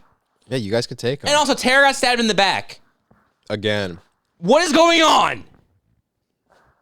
Mindy sucks, okay? She got sliced in the arm and she almost died. Tara is running around now after she's asthmatic. And she's 4 foot flat. And she got stabbed in the back. And she's running around and she's A-okay, but Mindy, who got her arm cut. She's the least asthmatic person who has asthma that I've ever seen. I don't think she's done it. Has she used that inhaler once? No. Talks about a whole Because it was a lot. made-up plot device in the last one for 5 seconds. Why actually make it in this one? We didn't even see the fucking inhaler until halfway through this movie. You know what was stupid as well? When the two killers sync up cleaning their blade. Yeah, that's pretty dumb. It was actually quite possibly the dumbest thing imaginable because it looked like in a video game like in Madden when you have the two safeties in the back do the exact same animation at the same time pre-snap and it just breaks the illusion. Mm-hmm. And it's fucked up because, you know, this isn't Scream the Musical. There's no reason for our Ghostface killers to have choreographed dance moves. There's no reason why they have to at the same time, like, all right, and then you pick up the knife, you hold it to your chest, left hand over the knife, swoop, and flamboyantly throw your hand in the air, get the blood away. Exactly. What are we doing here, guys? And I thought that, you know, I thought that the killer jumped through the screen was the third killer, and then I was like, I thought the other killer who ran from the other angle was the fourth killer. I'm like, is this gonna be a cult of killers? We're gonna have all the things going on. That would have been the only redeemable quality. Because I'm like, well, we have 5 outfits, so obviously we're gonna have 5 killers, right? No, I was wrong. It's just 3 killers, which sounds fucking goofy. I know back in Scream 3, I made the joke saying, why isn't it 3 killers? I was kidding when I said that. Yeah, it turns out it doesn't work. It's actually really dumb if it's that more than was 2 killers. stupid. Especially when you realize as they're revealing the killer, like, okay, well, you're thinking. So at this point, it's either Dermot Mulroney, Kirby. It can't be Evan Peters because we know he's at a seminar. Yeah, and so it can't be him. Confirm that. Maybe it's Mindy, but that seems weird. She just got stabbed again. But she's also only got stabbed. She got sliced in the shoulder. Everybody else got stabbed. She's in on it. It could be Sam's boyfriend, but we locked him out of the building. She can be trusted. There's an off chance maybe it's Sydney. Maybe she's coming back to be the killer in the last act for some weird reason, right? That would've been sick. There's an even more off chance that somehow Chad just faked his death like Billy did in the first one when he like fucked me. He didn't get the plan right, you know. Billy Loomis had sex with Sydney and then faked his death. Chad pussy down, like, oh, I'll give her a kiss. I'll give her a kiss. That's it. So he kisses her and then he gets stabbed. It's unlikely, but maybe he's the killer, right? At this point, who knows? We know who can it be, right?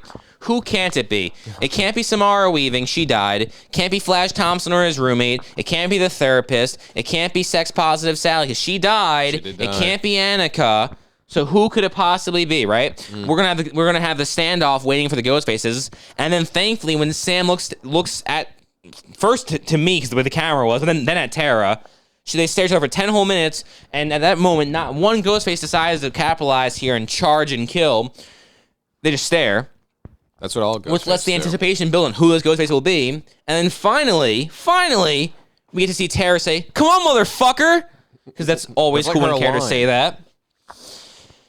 And when we get the reveal, well, we know it's not Kirby. Because now Kirby's walking, and she's like, "Hey guys, duck!" And then she gets shot, right? Quack. She gets shot in the general area of the killers to scare them off. She doesn't shoot them in the head, because in this movie we know that if it's not Sydney screaming, you shoot them in the head, no one will ever do it. Yeah, no one understands what the fuck a headshot is. Apparently at Quantico, they told her just to shoot aimlessly in the area of the killers. And because of that, she gets shot in the stomach and she falls off. And I guess she's dead again. I guess once again, Kirby's dead. There's no training. They had us play Doom for an afternoon. Kirby is doing the same thing Charlie did in Scream 4 with the whole bloody begging thing with the alibi. It's sickening and it's stupid, okay? And then Dermot Mulroney materializes through that locked door, by the way. It was locked. How do you even get in the building? Materialized. He's like a vampire. He became a mist and went through the bars and bam. I would have preferred to have seen, you know what, maybe instead of spending the whole 10 minutes and, you know, having shots of Ghostface wiping their knives off together and everything, I would have liked to have seen the actual him physically materializing through the door. It would have made me believe a little bit of the movie a little bit more. That's the suspension of disbelief I couldn't get behind. Like, how do you get in the building? It was all locked. It was completely secured. I thought Quantico would have at the very least taught her how to lock down a building and its premises. Nope. She doesn't know how to do that. She doesn't know how to fire a gun properly. No, I don't think she even went to Quantico. All right? I don't think she's an FBI agent. All right? I don't think there even is an FBI Atlanta field office. And you know what? I don't think they have a special force Ghostface team either. I think that's all bullshit. Because that sounds pretty fucking made up. And then what fucking happens? Oh wait, did you get to the part where Everett laughs like a complete fucking hyena? It's terrifying. What? I guess you didn't get to that part. Remember when fucking Everett laughs like a hyena after he reveals his plan? I know. That's basically where we're at. Yeah, so it's 3 killers, and it's 3 ghost faces, but only 2 of them are wearing masks. And then the shot caller. I guess this is what it is. Did you reveal who the other 2 killers are yet? Well, You no, didn't say who it was. Oh, you're right. Who was it?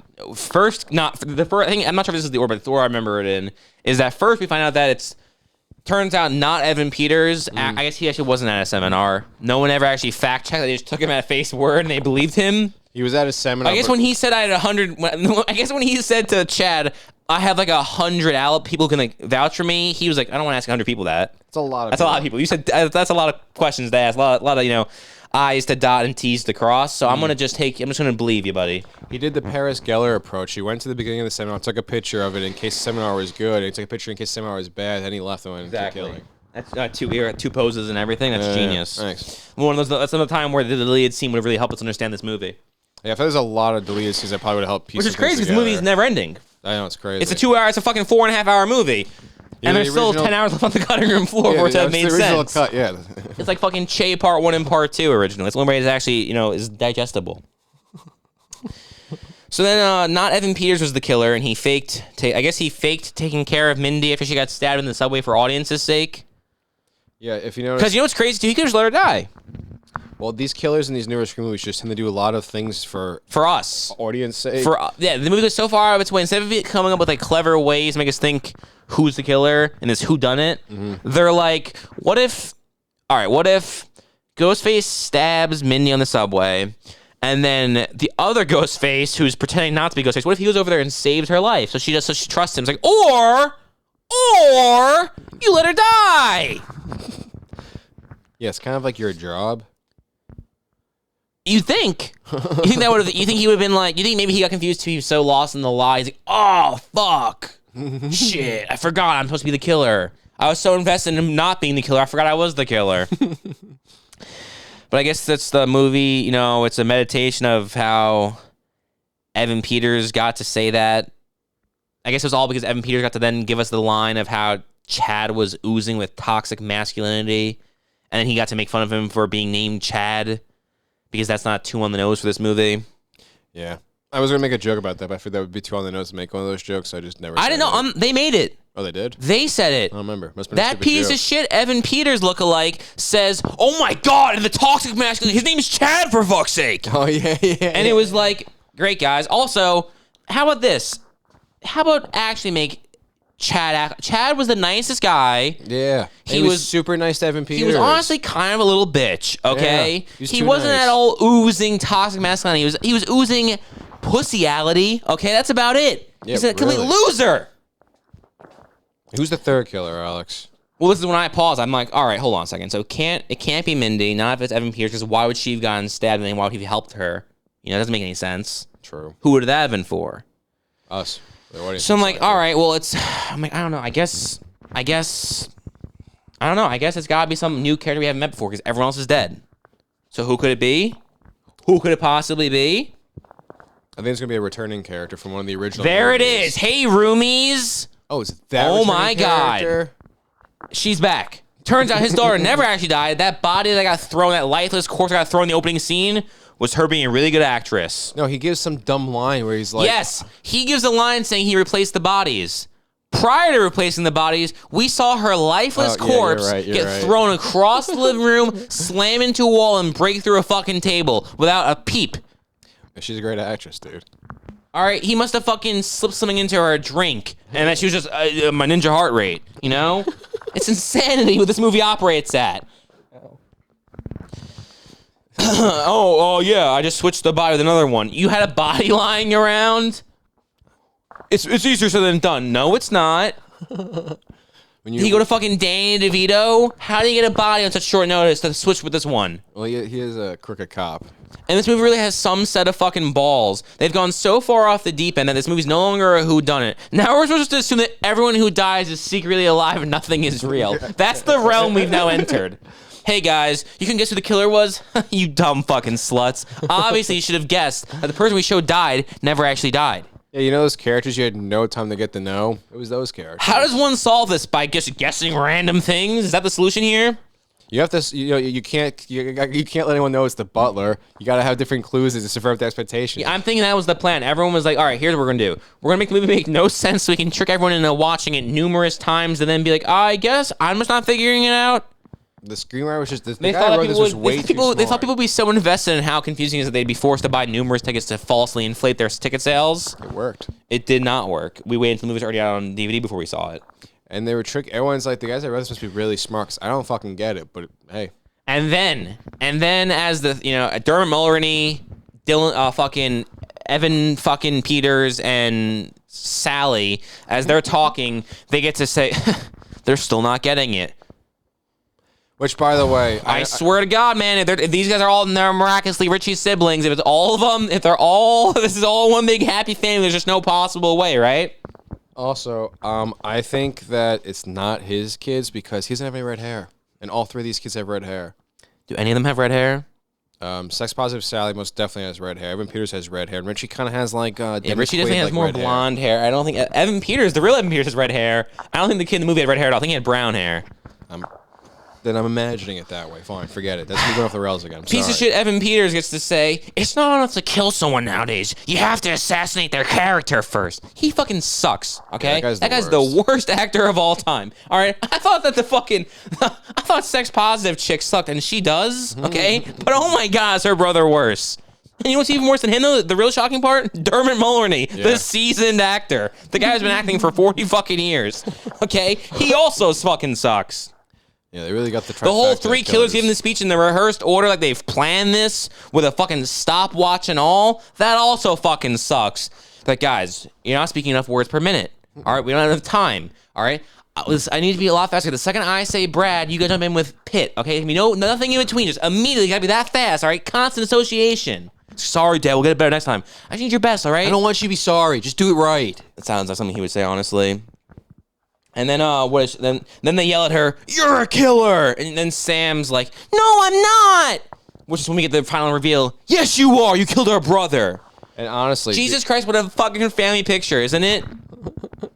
These goddamn troglodytes can't even pick up, what, 1, 2, 3, what they're putting down. Sam, so she's like, wait, what? What do you mean I killed your brother? Who did I kill? And after they say who they killed, Tara...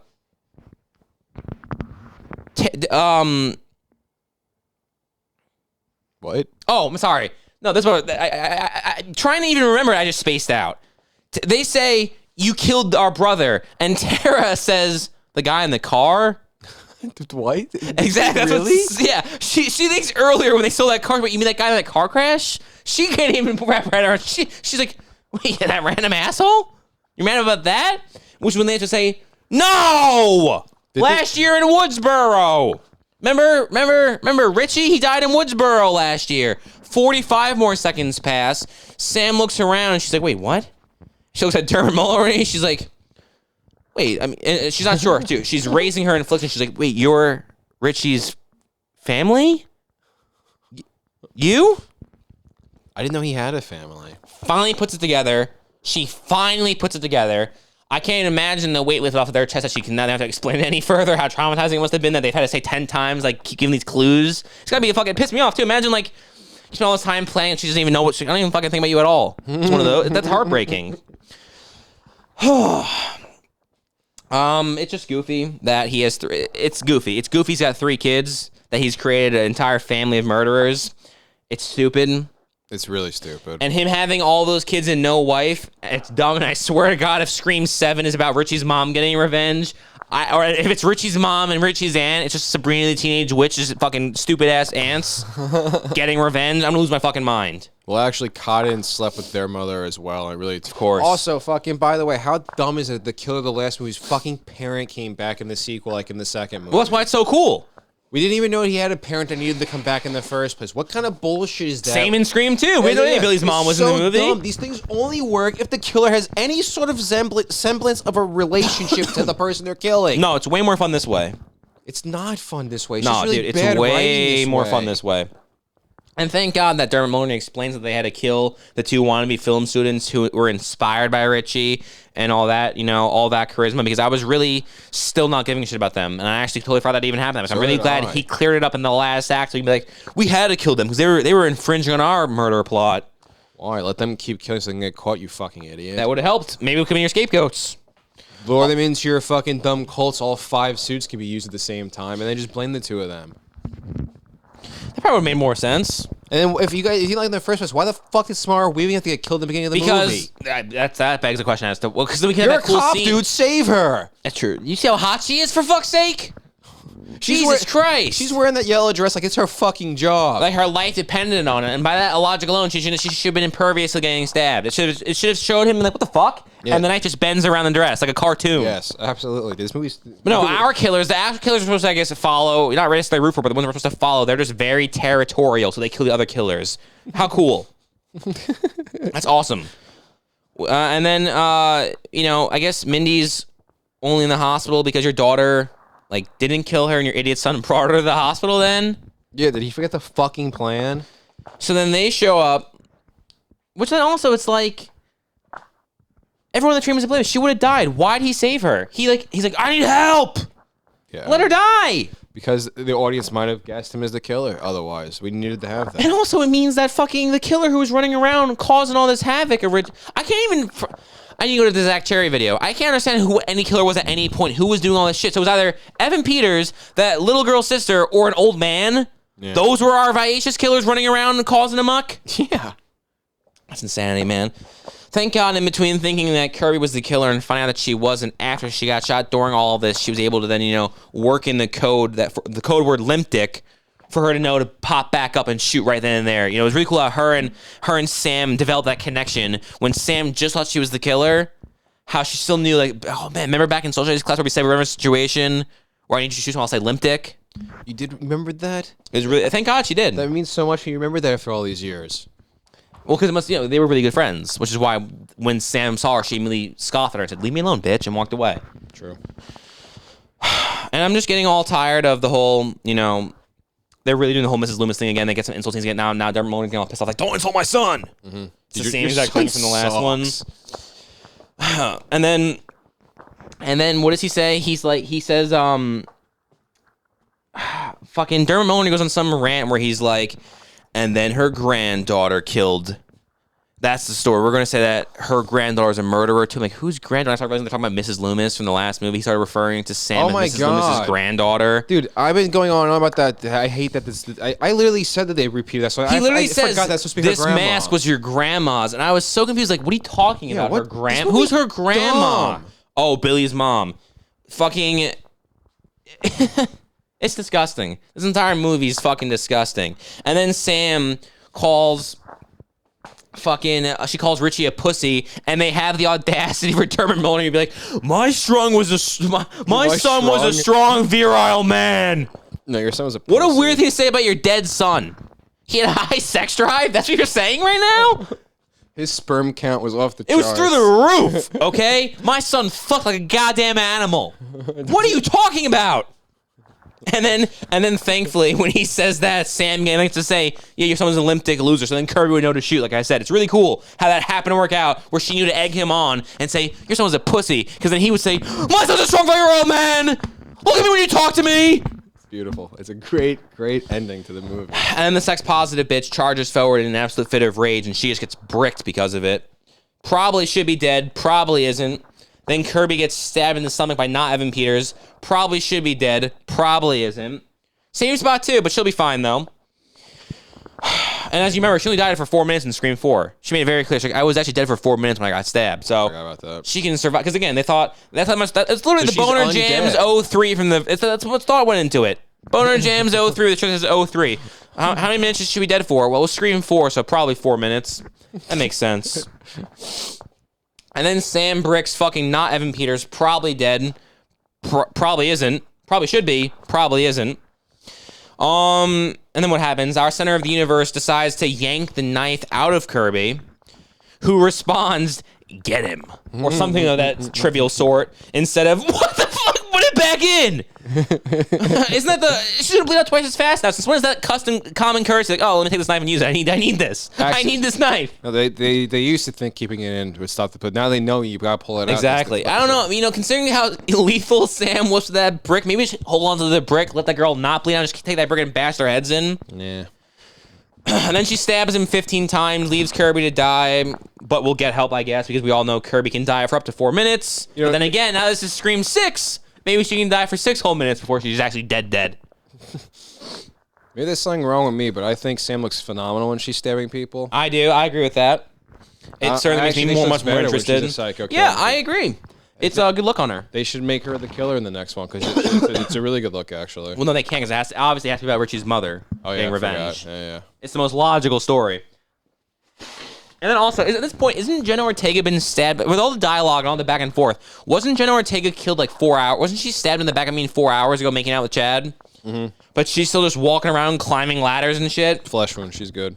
Keep in mind, her peer Mindy got her shoulder cut and was almost dead. Her flesh isn't as strong. Now we create, the false tension by having a broken chair. It was so dumb. They're walking on the upper deck of the theater, and there's like a slight bit of debris. And they're like, oh gosh, how do we get around this? I know. We'll climb up on the ledge. Instead of just going back one row of seats, we'll then stand on the ledge. We'll stand on the railing side so we can get easily swiped for dramatic sake. Of course, while that happens, Jenna is shot.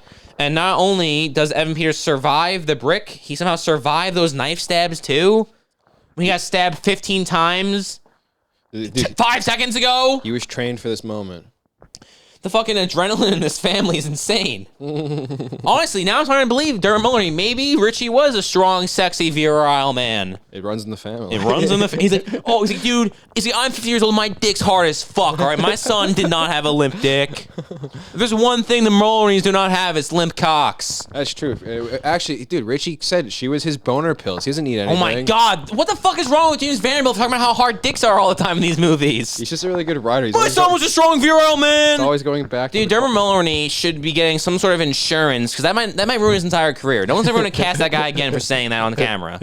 He needs some sort of an insurance policy. Like, guys, I need like residuals coming in on a much greater basis than usual. It's going to make me suicide my career this way by saying my son, who's 30, was a strong, virile man. He had a beautiful dick, my son. He had a gorgeous cock.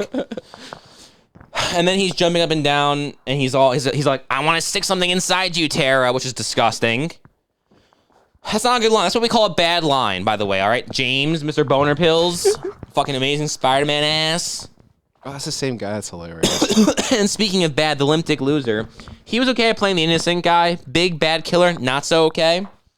Sex positivity somehow still alive, and she's got a bloody mouth. She took a fucking brick to the face. Her teeth should be out, but she got a busted lip.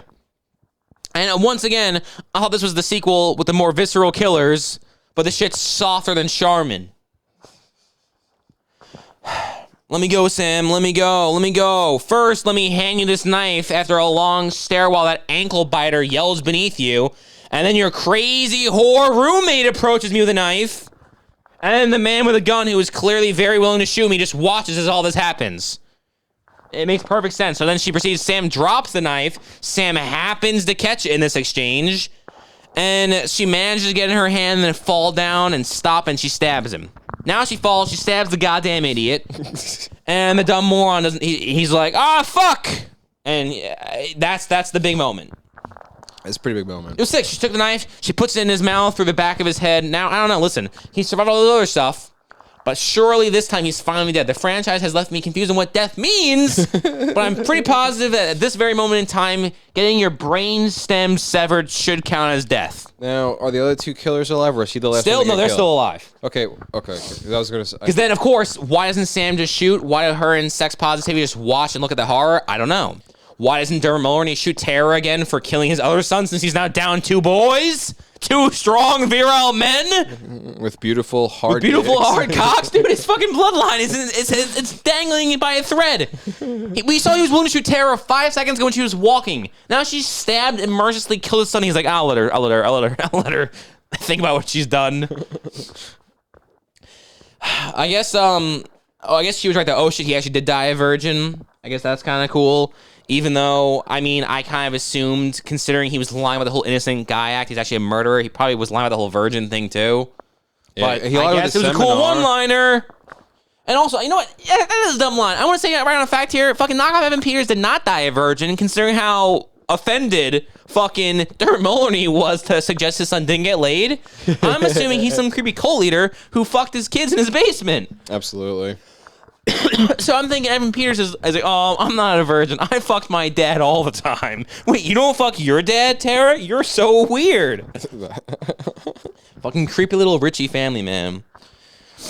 So then, yeah, Sam and sex positivity stare at each other for another 10 minutes till the roommate finally musters up enough courage to let out her inner war cry. Then she charges forward, takes a bullet to that gigantic 5-head. And then, yeah, I guess we finally have to see a franchise headshot for once. It was pretty, I mean, again, it was a pretty massive fucking target. I'm not sure how you can miss that dome. But it was nice to see an actual headshot for once without Sydney screaming, shoot him in the head! It was nice to know that Sam's actually confident enough to pull the fucking trigger the right way. Well, Sam is the new lead. She's the new Sydney. And then what happens next? Dermot Mulroney once again manages to materialize upstairs after shooting Jenna Ortega from behind, which is now dead son just is lying there. He's got 3 dead kids. He's got 3 dead kids now, and he's just... And 2 of which are most definitely his fault. 2 of which is most definitely his fault. I think all of them are his fault. That's true. Which one are you saying isn't his fault? Well, you're right. I wasn't including Richie, but he really was enabling Richie's weird, I like filming people dying hobby that he had to make a shrine to. So. Well, no, apparently they were celebrating him, weren't they? He was making his movies beforehand? Yeah, that's the point. He was enabling that. So you're right. It's his fault because he let his kid become a fucking lunatic, and then he got his other 2 kids. It probably was when he was fucking them. It probably started it all. When he started fucking them, that's probably the start of the end. That doesn't really start off a really healthy He's like, I know for a fact. He's like, Sam, I know for a fact how hard my son can get. And she's like, what do you mean you know for a fact? He's like, I felt that's not important. I don't ask me about that. Don't ask me about it, all right? This doesn't concern you. It's not about the dick. It's a familial issue. And she's like, That's gross. It's familial. So got 3 dead kids. And also, if Kirby isn't bad and she actually is a part of the FBI, and she actually has connections, and he didn't call the field offices, where are her FBI connections right now? She was kidding. She was kidding. So that part was accurate. When he said to them about it, so yeah, when he said to them, I got back from the field offices, they said she's crazy. That was actually true. That was actually just happened to work out. That goose egg fell into their lap. No. She's not even in the FBI. When I said the task force couldn't possibly how dumb it sounds, she was just as shocked that they felt for, and they let her into. So wait, you guys actually think I'm a cop? Okay. Ghostface task force. That's ridiculous. Then Sam on brand delivers her one-liner, then pulls the trigger, and she sadly learns it's empty. You know, what will she do? Will she scream like the girl who she shot in the head? Let out her inner war cry of crippling femininity? Yes, she will. And then she charges at Dermot Mulroney, and his gun, thankfully, is not loaded either, so he charges too like it's fucking Fast and Furious 7, the street always wins. What a cop. Doesn't have his gun loaded. I know. Oh, wait, no. It is loaded, because then when he makes contact, it misfires, and they both fall off the balcony, which then means he was just choosing to be honorable after she murdered his 3 kids. That's really respectful, actually. And was the ladder, like, earlier a setup for this? Like, hey, guys, acknowledge how high off the ground we are so you guys know. Because, again, it's the 3rd act. You got to establish things. So they're like, guys, look, see how they're up like a whole floor? And they're going to fall off that floor. Maybe that's why they did that with Mindy. Is it Mindy? Is it Mandy? What's that girl's name? Mindy. Is that what they did with Mindy's girlfriend, you think? They were doing the whole ladder thing to then. Oh, yeah, I guess. Later on in the movie. Look, this movie's all about heights. That's crazy. The movie has a very big theme about heights and the hierarchy of those who die. Exactly. And those who don't. And gun safety. Yeah. And virile men. This movie's a lot deeper than we get and credit incest, for. without question. Yeah. Well, that's usually the backbone of most stories. And then we have, once again, the most unathletic and inhuman shot of Sam running to the camera because apparently she's never ran before. The actress, I guess, not once, because that was laughable at best and truly pathetic at worst. And I'll also never understand the whole prey becomes the predator twist of these movies where she's like, I'm going to try on the outfit. Now I'm the killer. I have to put the fucking Ghost-Face outfit on just to have my final moment. I don't get it.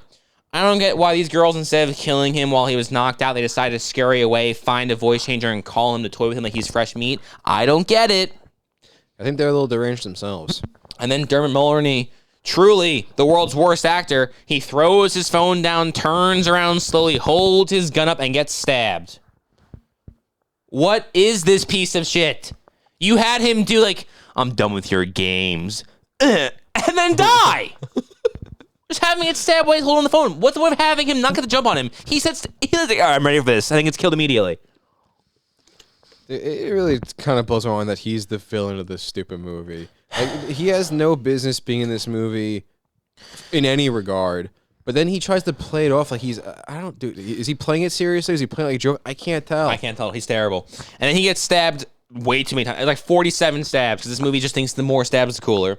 Why'd Sam put the outfit on? No idea. Now Tara's all frightened because she sees you in the outfit. So we have that whole moment where she's like, what are you doing, sister? He just killed everyone. And then she says something like, my father was a murderer or whatever. You think I'm better than that? And then it's like, guys, this is self-defense. No one who's watching this. Why are you trying to convince us and everyone at home that, like, it's her killing him isn't okay? Yeah, she's completely in the right. This dude. And also, you said him 45 times already. He's dead. He's dead. He already died. Why is he still alive? It's ridiculous. She's like, you know what? I won't finish the job. I was like, guess what, bitch? You finished the job 44 stabs ago. The last 3 were just for kicks. And then she stabs him in the eye. So I guess I was wrong. That's pretty cool, I guess. That is pretty cool, actually. Yeah, I mean, I know, I kind of, the second, whenever I see Dermot Mulroney's face, I kind of have the same urge. I'm like, oh, I wish I could just fucking take a spoon into his eye. Mm-hmm. But, you know, maybe I haven't been afforded the opportunity yet. And then also, why would Richie have Red Right Hand playing in his movie? Like, how did he know that song was crucial to this movie? Should that song even exist? Is that for our benefit when we I know. watch How did anyone? That's that one you're right about. How did that? Anyone? That's playing within the movie. Within the movie? That's for. I thought that was for our benefit. I thought it was just a random thing. And then I thought the fact that song came on when Kyle Gallner died was a coincidence. Not like that was also canon where Richie's like, oh, that song kicks ass. I guess. It's fucking stupid. And then the worst part is that not Evan Peters is the last scare.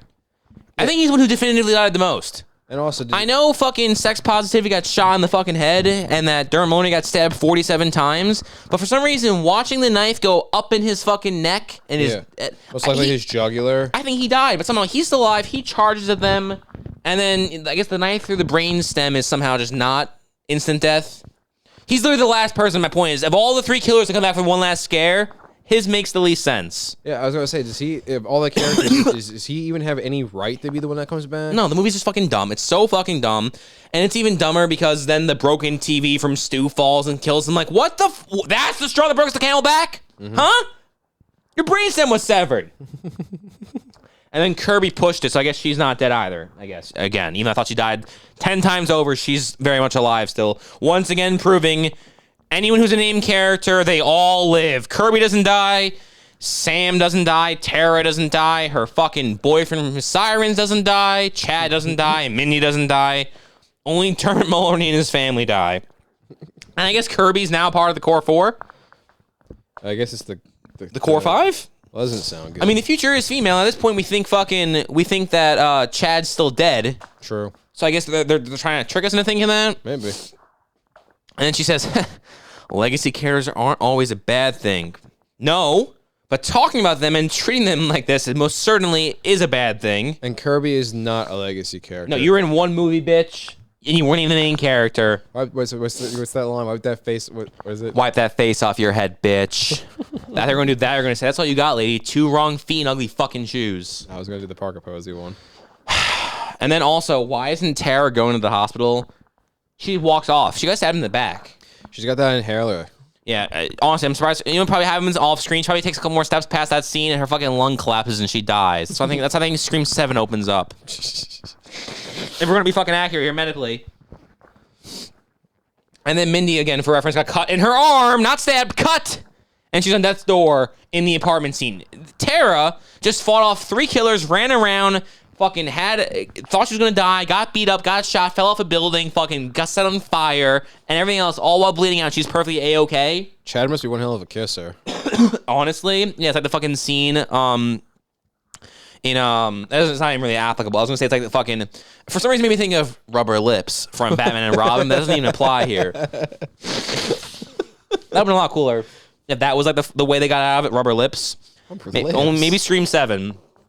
Someone's gonna get stabbed and they're like, wait, how are you alive? And they're like, Rubber Lips. Yeah, I always think Rubber Lips is gonna be the. It's never it. Just that one time. Yeah, you think it would happen more often. It's also really cool how Tara started randomly crying, so Kirby could tell her it was okay, not her sister Sam.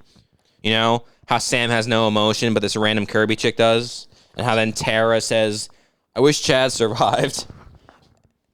I wish you would step back No, from that ledge. it's fucking stupid as shit. Almost as dumb as you singing that right now. Tara has a moment of vulnerability, and the screenwriter said, "All right, Kirby, she should console her, not Sam." Sam's not really good at that whole feelings thing. And then we get to have Tara say, "Oh, I wish You would step back. I wish Chad was alive." And what happens?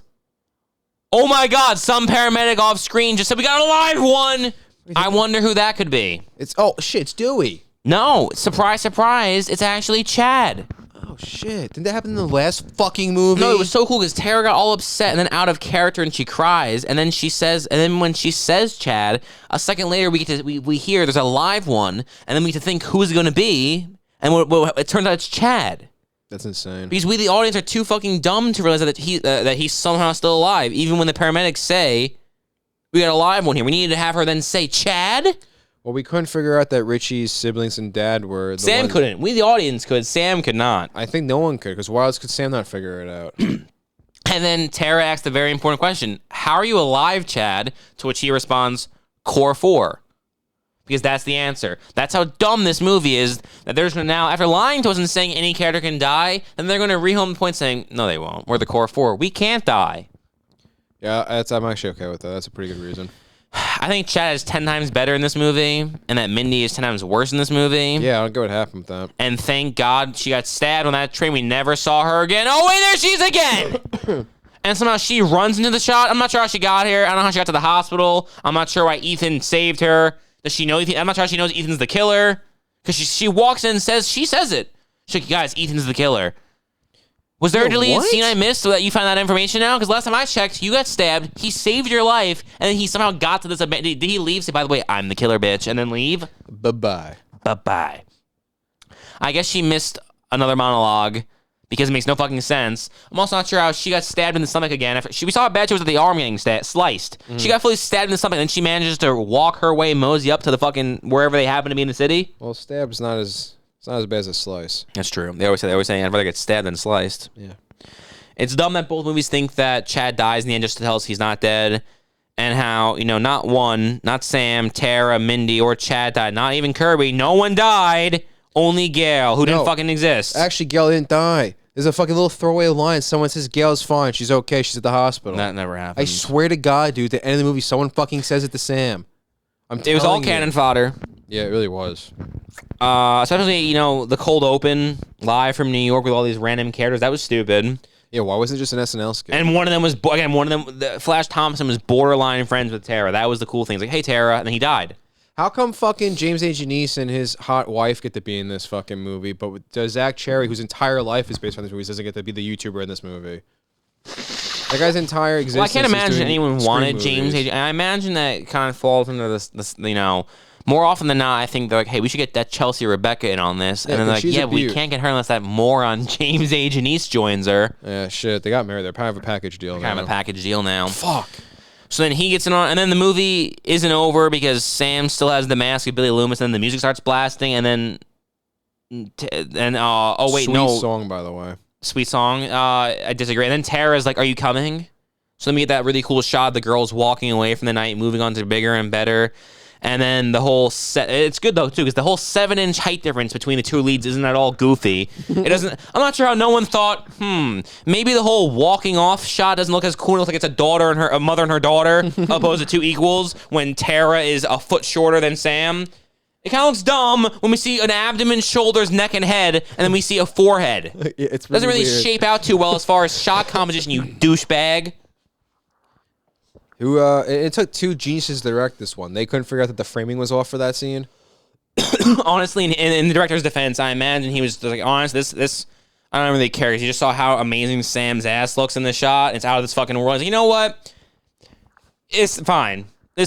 Who cares? When the stupid Mark Hamill says about the Harrison Ford thing, "We're not making that kind of movie, kid." Yeah. Right? Yeah. If they're worried about your hair, we went wrong. Mm-hmm. I think James Vanderbilt was like, "Have you seen Sam's ass?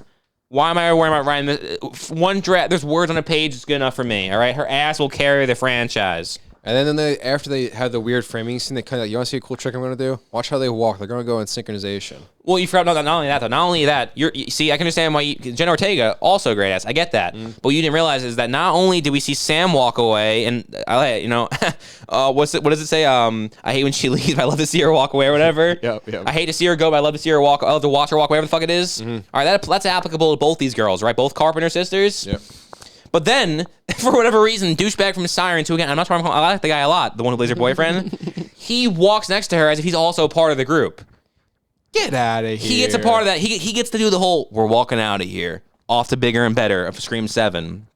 And then the movie pans up because that's an original way to end it. And instead of just letting the movie end on some tune that's somber and let the shot play out, like they walk away into what's next, kind of like the Day Trippers, where it's like a good shot, like, hey, look, they're walking away. No, we pan up into the sky, so everyone's like, oh, this is a happy ending. And we play some trash fucking song, and we end our horror movie like it's a goddamn Kohl's, JCPenney, or Marshall's ad from 2006.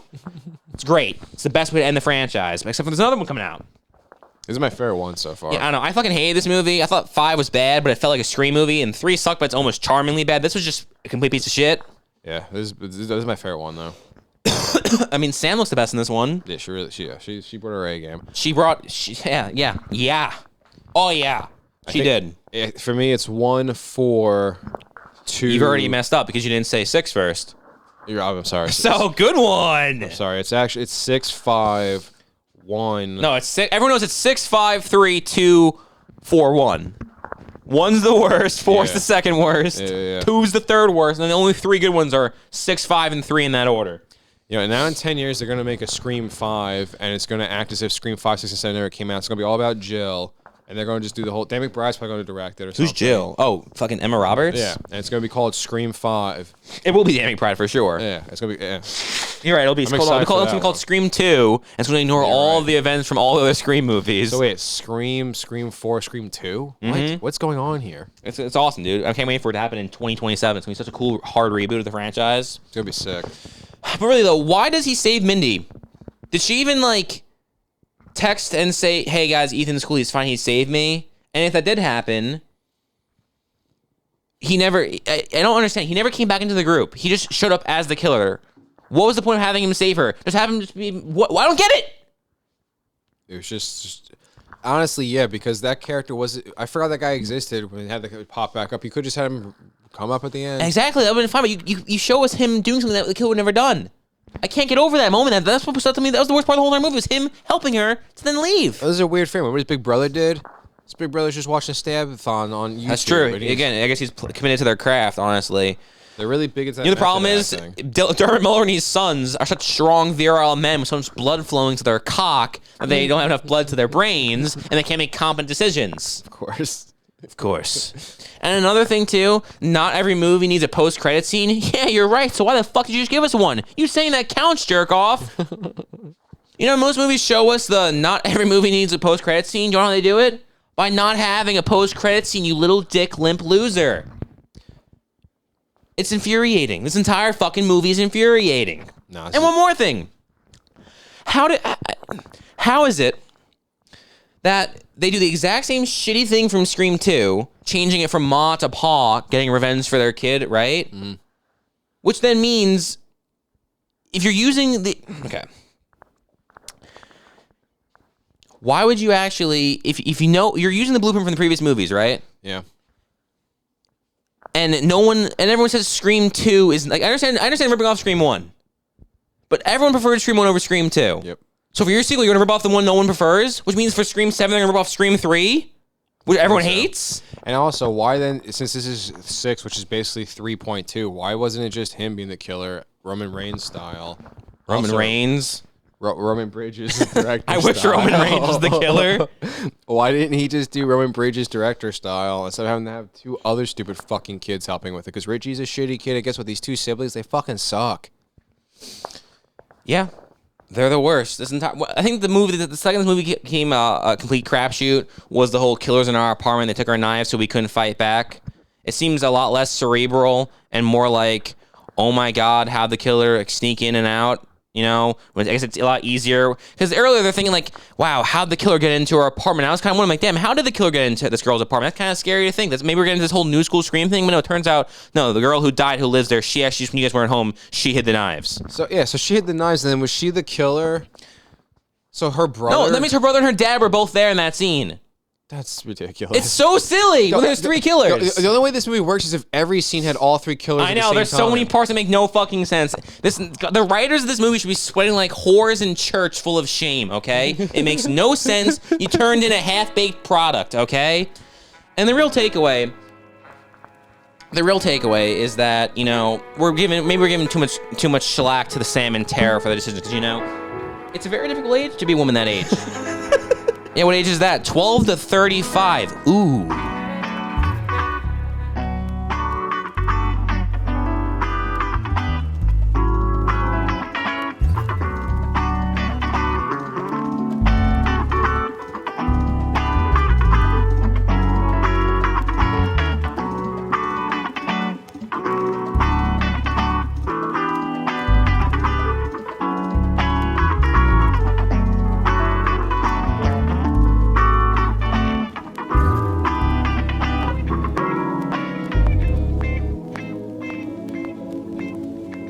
Bye, Chiquita.